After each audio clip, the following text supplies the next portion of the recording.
بڕیارەکانی نێو کۆنگرەی 12ەم ئەوەی ناونراوە کۆنگرەی با بڵین دانانی چەک و خۆ هەڵۆشانەوە عەبدوڵڵا ئۆجەلان سەرۆکی زیندانی کرای پەکەکە پامێکی کورتیدا بەشی زۆری پامەکە ڕاستیەکەی سەرخۆشی بوو بۆ ئەو هەواڵانەی لە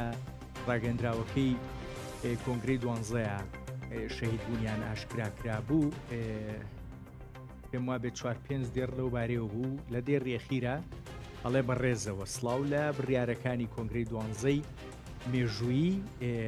پەکەکەکەم کە ئیتر بەرەو داهاتوو هەنگاوی داهاتوو ئەڕوا هیچی زیاتری نەوتووە پێدەچێ ئەوکو خۆشی ئاماژەی پیاوە لە داهاتووە هەندێک با بڵێن قسەی زیاتر لەبارەی هەنگاوی داهاتووی پەکەکە چی بکە و پێدەچێ بە دڵنیاییەوە تورکیاش چی بکە ئەم پرۆسەی کە دەست پێکراوە هەردوو تایتەرازۆکە کرێ بۆ داهاتوو ئەنگاوەکانیان چی بێت جا ڕاستیەکەی ئەوەی ئێستا زیاتر چاوی لەسرە تورکیا دەسەڵاتی تورکیا بۆی هەنگاوەکانی دروستکردنی جۆرێک لە نیاسپاکی و متمانە لای کورد و ئەوانەی دیکەش بە دڵنیاییەوە بە پرۆسەکە دروست ببێت چونکە ئەوەی لەسەر پارتی کرێکارانی کوردستان لەسەر ئیمرالی لەسەر قەندیلە بە تایبەتیش بە دڵنیایی دەم پارتی کردویانە ئەوەی ماوەتەوە ئەو لایەنەی دیکەی ئەو بەشەی دیکەی پرۆسەکەیە کە پەیوەستە بە کۆمەڵگەی دیموکراتی ئەگەر بیرمان بێ بانگوازەکەی بە ڕێزۆجەلان لەبارەی بانگوازی ئاشتی و کۆمەڵگەی دیموکراتی بوو ئەوەی پێوەستە بە ئاشتی زیاتر هەندێک ئەرکی دیاریکراوە کە وا دێتە بەرچاو بێ پەکەکە بیکا و خەریکی ئەو هەنگاوانەیە و لەبارەی وەشتی زۆر کراوە ئەوەی دیکەی کە کۆمەڵگەی دیموکراتیە کۆمەڵێک پرسی تایبەت بە قانون پرسی یاسایی پرسی سیاسی و بە دڵنیایی پرسی کۆمەڵایەتی و پەروەردەیش لە تورکیا ئاگرێتەوە ئەگەر بتەوێت کۆمەڵگەیەکی دیموکراتی لە تورکیا بنیاد بنەی و ئامادە بن بۆ وەرگرتنی و پرۆسەی کە هەموو لە ڕاستیەکەی چاوەڕێیەتی لەو نێوەندەیە ئێمە گەیشتونەتە ناو با بڵێن پرۆسەیەکی گرنگ پێڵێن با بڵێن بێدەنگکردنی چەکیان چاکدانانی پارتی کرێکارانی کوردستان و خۆ هەڵوەشانەوە ئەم قۆناغە بە دڵنیاییەوە ئەوەی پێی بکرێ ئەوەی دژی پرۆژەکە بێژە دژ لە ناوخۆی تورکیا یان دژی هەرێمی و نێودەوڵەتی ئەکرێ دەزوەردانی تێدا بکەن لەم پەڕی بۆ دروست بکرێ بۆیە قۆناغەکە هەستیارە پرسیاری سەرەکی ژیان پرسیاری گرنگ ئەوەیە قەندیل چی لێ دێ بەو بۆشاییە بەجێ هێڵڕێ یان ڕاستیەکەی شوێنێکی استراتیژی وەکو قەندیل ناکرێ بێت چارەسەرێکی ئەگەر بگونجێ بڵێم سەربازی دیاریکرا و بەجێ بهێڵڕێ بۆ قەدەر ئەمە بە دڵنیاییەوە پێدەچێت لەو نێوەندە بیری لێ بکرێتەوە چارەسەری بۆ دابنرێ جا هەر چارەسەرێکیش بە دڵنیاییەوە کاریگەری لەسەر کورد لە باشووری کوردستان لە ڕۆژهڵاتی کوردستان لە باکووری کوردستان بە دڵنیایی و لە ڕۆژاوای کوردستانی شەبێت چونکە قسەی لە قەندیلێک کە ئەکرێ کاریگەری لەسەر لە ڕووی جوگرافیەوە لەسەر هەر چوار پارچەی کوردستان هەبێ ئەم ئاکتە استراتیژیەی کە ئێستا پارتی کرێکارانی کوردستان دەستی داوەتێ ناکرێ پەیوەست نەبێ بە پێشهاتەکانی ناوچەکەیشەوە بە تایبەت ڕۆژاوای کوردستان و ئەوەی لە تایبەت بە ئێرانیش بە دڵنیاییەوە ئەگوزەرێ بەرەو پێشچوونی ئەم پرۆسەیە تەنها پەیوەست نییە بە باکووری کوردستانەوە جۆرێک لە کاریگەری لەسەر باشووری کوردستان لەسەر ڕۆژاوای کوردستان و بە دڵنیاییەوە دەکرێت لەسەر ڕۆژهڵاتی کوردستانیش بەجێ بێڵێ لەو بارەیەوە قسەکان زۆرن من هەموو ئەمانە و کۆمەڵێک پرسی دیکەش بە دڵنیاییەوە لەگەڵ زۆر بەڕێز برایم علیزادە سکرتێری کۆمەڵە ڕێکخراوی کوردستانی حزبی کۆمونیستی ئێران گفتوگۆکەم مامۆستا سیبراهیم سڵاوت لێبێ یادارم زۆر باش بی زۆرم پێخۆشاوە و بینم یەک دوو جار بە ئۆنلاین قسەمان کردووە گفتوگۆمان کردووە وەڵام ئەم جارە پێکۆ گفتوگۆکەی ناوە ڕاستەوخۆ یادارم زۆر باش بی بەخێر بی بۆ زۆر سپاس بۆ ئێوە سپاس بۆ سڵاو لە بینەرانتان منش خۆشحاڵم لە خزمەتتان هەیە سپاس دەکەم کاک سیبراهیم هێزێکی کوردستانین و هێشتا بە شێوەیەک لە شێوەکان لە خەباتان ئەگەر بش گونجێ ناوی بنێم خەباتی چەکداری ڕاستیەکەی ئێوە پرسی خۆ هەڵوەشانەوەی پارتی کرێکارانی کوردستان ئەگەر ڕێم پێبەی بڵێم بە نزیکەی گەوریترین یان کاریگەرترین بزاوتی چەکداری بووە تا ئێستا خەریکی خەباتی چەکداری بوو بێت لە چوار پارچەی کوردستان ئێوە چۆنیە بینن چۆنی هەڵەسەنگێنن خوێنەوەی گشتیتان بۆ پرۆسەکە پێم وایە خەباتی چەکداری نە پرەنسیپە نە بیر و باوەڕە نە ئیدئۆلۆژیە ئەمرازە وەسیلەیەکە لە هەر قۆناغێکدا ممکنە حزبێکی سیاسی پێی باش بێ بەکاری بێنێ بە پەیوەندی هەیە بە زەمان بە مەکان بە ئیمکانات بە هەڵوێستی سیاسی بە زۆر شت دەبەرەوە خۆی لە خۆیدا ئەوەی کە حزبێکی سیاسی دەڵێ لەم قۆناغەدا ئەولەویەتم خەباتی مەدەنیە خەباتی سیاسیە ئەوە تاوەڕوانکراوە ڕێگە پێدراوە و تەبیعین ئەوە زۆر یعنی بەبێ ئەوەی کە هیچ گفتوگۆیەکی لە گۆڕەداوێ بەبێ ئەوەی کە هیچ نێوی سازشی دەگەڵ هیچ کەس لێبندرێ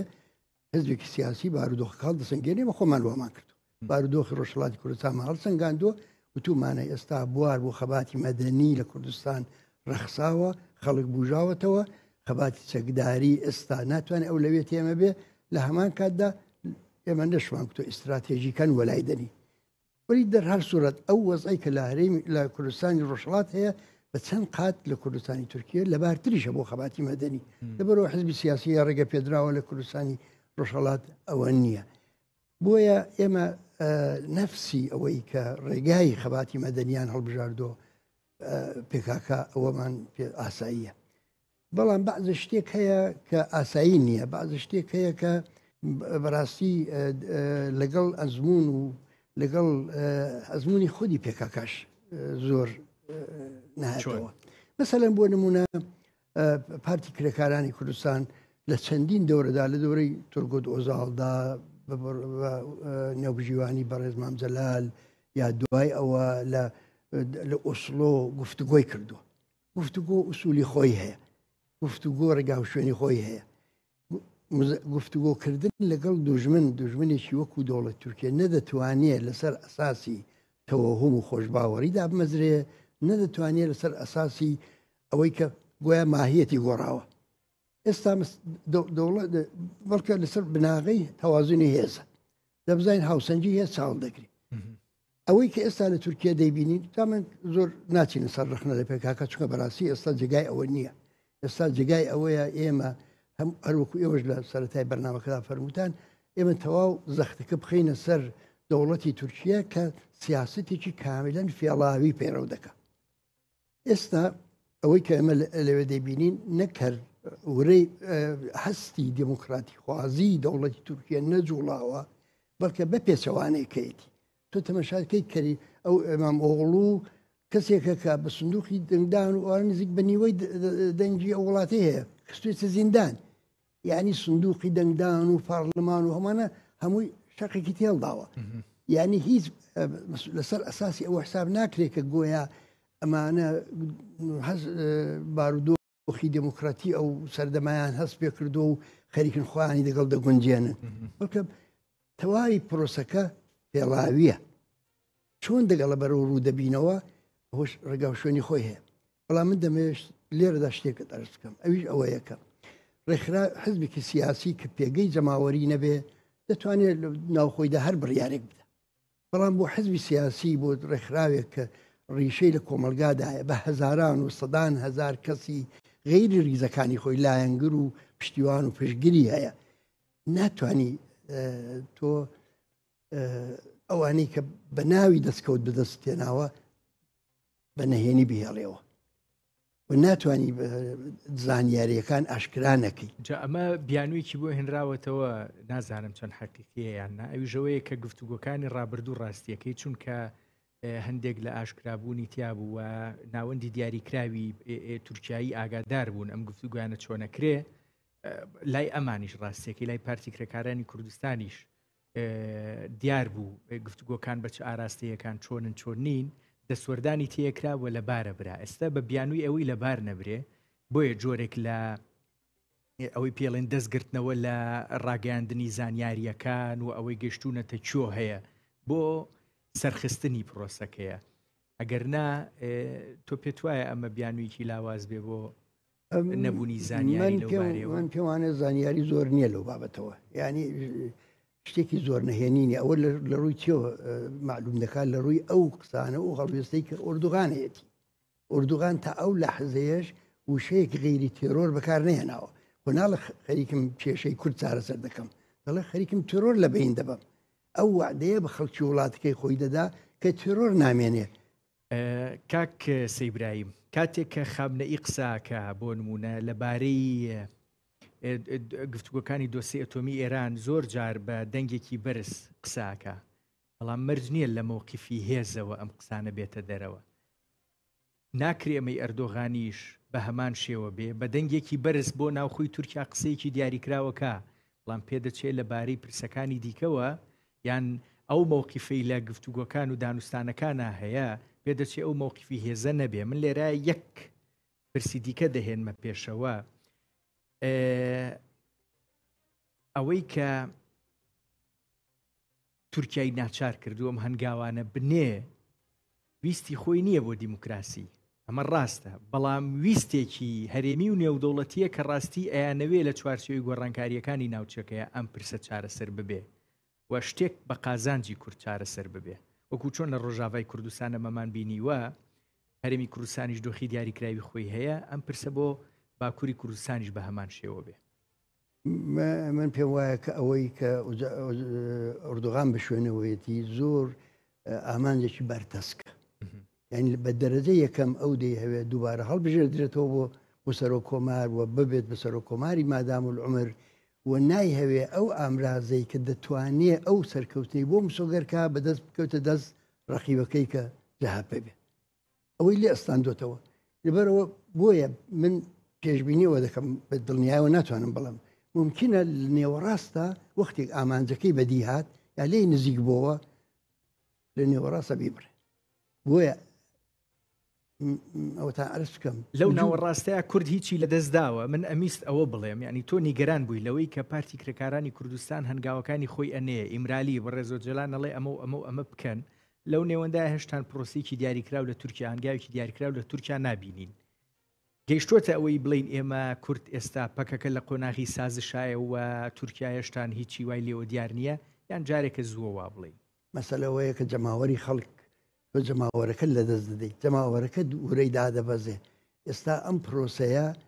ئەگەر مەسەلەن بۆ سەرکردەکانی پێکاکا و بۆ ئەو نخبەگان و بۆ ئەوانە ڕوون بێ خۆ بۆ جەماوەری خەڵک ڕوون نییە. جەماوەری خەڵک لە ڕۆژهەڵات کە ئەو هەموو لایەنگریان لێ کردووە وەختی خۆی لە باشوور لە باکوور لە ڕۆژاوا بە تایبەت هەموو ئەوانە ئەوەی لە میدیاکاندا بڵاو دەبێتەوە دەیبینن و ئەوەی کە لە میدیاکاندا بڵاو دەبێتەوە بەداخەوە ئەوەیە کە دوولایانی نەیار بەیەکەوە کێشەیان بۆ لایەنیشان خۆی بە سەرکەوتوو دەزانێت دەڵێت ترۆرم وا لێ کرد لایەنیش کەش منتەزیرە. هەست ناکەی زۆربەی خەڵک ئاراستەکە زیاتر بەرەو ئەوەیە کە خۆشببینن بەرامبەر ئەم گفتوگویانە و بە ئەرێنی ئەزانن و کوردیش بە تەبیعەت وایە، ینی زۆرینەی هەروان کە ئاشتی سیاست بە چەک لە چەک بە باشترە زانن و تێگەیشتنە گشتیەکەش لە هەر چوار پارچەی کوردستان پێدەچێت بۆ ئاراستەیە بێ. ئەمە یەک دوو ئەوەی جۆرێک لە متمانە ئەیە بەوەی کورد یان هیچ نەبێ ئۆجەلان بەم شێوەیە هەنگاو بنێ سەرباری ئەوەی هیچمان لێوە دیار نییە، بەڵام دەکرێت بە دڵنیاییەوە لە ئۆجەلان خۆیەوە دیار بێ و لە قەندیلیشەوە بێ دیار بوو بێ. بۆیە ئەم هەنگاوانە ئەنێن دەم پارتیش پێ ناچێ هەل لە خۆیەوە چوو بێتە ناو ئەم پرۆسەیەوە. جۆرێک لە مەرج نییە متمانە بێ بە تورکیا، ویستە هەرێمی نێودوڵەتیەکە بێ. ئەنێ تا کۆنگرەی پارتی کرێکارانی کوردستانەوەی ئەی پارێزی ئەمنیەتەکەی ئەمریکایە. بە دڵنیاییەوە پرۆسێکی ئاوا گەورە ئەمریکا بەبێ ئاگاداری ئەمریکی ناکرێ و بێ ئاگاداری ئەمریکیش ڕاستیەکەی دەست و خەتەکەی نانووسرێتەوە. بۆیە ئەمە پێدەچێت جۆرێک لە دڵنیایی بێ بۆ کورد بۆ قەندیل بۆ ئیمرالی. وڵی تەجربەی هەموو دنیا نیشانی داوە هەر دەستێوەردانێکی ئەمریکا لە هەر شوێنێکی بوو بێ دموکراسی نهێناوە. لەبەرەوە ئەگەر قسە لەسەرەوەیە چونکە ئەمریکا لەو ناوەدایە و گویا کورشتێکی بەدەست دەکەوێ بەڕوای من خۆشببینێکی ڕێگە پێدراون نییە، چونکە لە ڕۆژاواش تەنانەت دەبینی پشت ڕۆژاوە لەگەڵ ئەو هەموو خزمەتەی کە کردی بە دەوڵەتانی ڕۆژاوە و لە شەڕی داعش و 12 تا 15 هزار نەفەر قوربانیدا، بەڵام هێشتا ئیتمینانێکی وایان پێ نەداوە کە خۆسەریەکی دموکراتیکە لە چوارچەوەی دموکراسی ناسراوی ڕۆژاواییدا غەربیدا کامیلەن ڕێگە پێدراوە و تەبیعیە، حتا ئەو شتە زۆر تەبیعیە لە ناو دەستگایەکی دەوڵەتی وەکو سووریەدا کە بوونی ئێرتجاع و کۆنەپەرستی لێدێ هەر لە ئێستاوە لەو نێوەژدا پشتیوانیەکی گەرم و گوڕ و ڕاشکا و شەف ناکەن. لەبەرەوە من پێم وانە چونکە ئەمریکا لە نێودایە بۆیە دەبێت ئەسقدا چونکە ئەمریکا لە بەیندای دەبێت تۆزەکەش نیگەرانی بەڵا بدەوە. بەڵام مەسەلەکە ئەوەیە کە ڕاستە خەڵک ئاشتی پێخۆشە شەڕ و ئەسم بۆ ئێمەش بۆ هیچ کەسێنی خۆش نییە، ئەمە پێم خۆشە واقعانە و ئامانجانی کە ئەمانە لە ڕێی دموکراسیەوە ئازادیەوە لە ڕێی ئاشتیانەوە بەدی بێ دوژمنانی ئەمە پێ بە سەلماندا دەسەپێنن. لەبەرەوە خەڵک بڵێ ئەوەی پێخۆشە، بەڵام بە دڵنیاییەوە پێ دەڵێم یەک نیگەرانی بەرین هەموو کوردستانی هەموو پارچەکانی کوردستانی داگرتووە. ئەی تەمەشاکەن دوای کۆنگەرەکەی پێکاکە دەبواە زاهرە سەدان هزار کەس لە ئامێد و لە شارەکانی تورکی هاتبانە سەر شەقام بۆ پێشوازیکردن لەو بڕیارە، بەڵام سکوتێک بێدەنگێکی بە ئاشکرادی هەموو ئاکووری کوردستانی داگرت لە ڕۆژهەڵاتی ژوایە لێرە شەروایە وای دەبینی بەرۆ خەڵک بە نیگەرانیەوە چاو ڕوونە. کاک سەیبراهیم، ئێمە باز لە چەکدانا نەکەین، بەڵام ڕاستیەکەی لە ڕاگەندراوەکەی پەکەکەی ئەڵێ ڕێبازی کۆتایی هاتنی تێکۆشانی چەکداری بە معنای بێدەنگکردنی چەک. تۆ وا خوێنی تۆ کە هێشتان پرۆسەکە چەکدانان نەبێ، دانانی چەک نەبێ، بەڵام بێدەنگکردنی چەک بێ وە پەکەکە خودی پەکەکەش ڕاستیەکەی بە مەبەست ئەم قسەی کرد بێ یان نە هەر مەبەستەکە دانانی چەکە. من دڵنیام لەوەی کە ئەوەی کە دەکوترێ تۆزە زیاترە لە واقعەتەکە، ینی ئەوەی کە دەبیندرێ ئەوەی کە لە بەیانەکە ئەوان داهاتووە مانای ئەوەیە هێشتا شتێکن تێدا هێشتۆتەوە، ڕێگایان هێشتۆتەوە بۆ دەبە دەرهێنان و پاشگەز بوونەوەی دەوڵەتی تورکیە یا فێڵاوی بوونی کارەکە ئەوان فکریان لەوە کردوێتەوە. من لە ژیری سەرکردایەتی پێکاکا و تەجربە و ئەزمموی کە هەمویان پیاوی یا و ژنی زۆر بە ئەزمونن لەوە دەبینم کە ئەوان دەبین کە ئەوان لەمە مەبەستت قەندیلە یان ئیمرالیش؟ نا قەندیل ئیمرالی من لەسەر ئیمرالی قەزاوەتێکی دیکەم هەیە. من پێم وایە ئینسانی زیندانی دەبێت کۆمەجی بکەیت، نابێت دەستوری لێ وەرگری، ئەوە بەجێ خۆی ئەوە قەیناکە بالەوە بگەڕی. بەڵام تاگای کە بەڵێ منش پێم وایە پرۆسە ئاسان ناچێتە پێشێ 1001 گیر و گرفت دێتە گۆڕێ لەبەرەوەی ئەوان ژیرن قوربانیان داوە خەباتیان کردووە وا بە ئاسانی تەسلیمی ینی تەسەوری ئەوەی کەوا بە ئاسانی تەسلیمی پیلانجێری دەوڵەتی تورکیە بن تەسەورێکی زۆر واقعی نییە. ئەوە ئومێدی ئەمەیە. بەڵام من قسەکەم ئەوەیە ئەوان دەبێت لەگەڵ ئەو جەماوەری بەرینە خەڵکەی کە لەگەڵیانن دەبێت شەفافتر قسە بکەن، شتێک دڵنیاییان بنێ، دڵنیاییان بدەنێ کە خەڵ لەو نیگەرانەی بێتن دەرێ ڕێزەکانی خۆشیان دەتوان بڵم ڕێزەکانی خۆشیان لەبەرەوە بە ئیدئۆلۆژیەک پەروەردەبوون هەرچی پێیان بڵن قبولی دەکەن، بەڵام ئەو خەڵکەکە لە دەرەوەی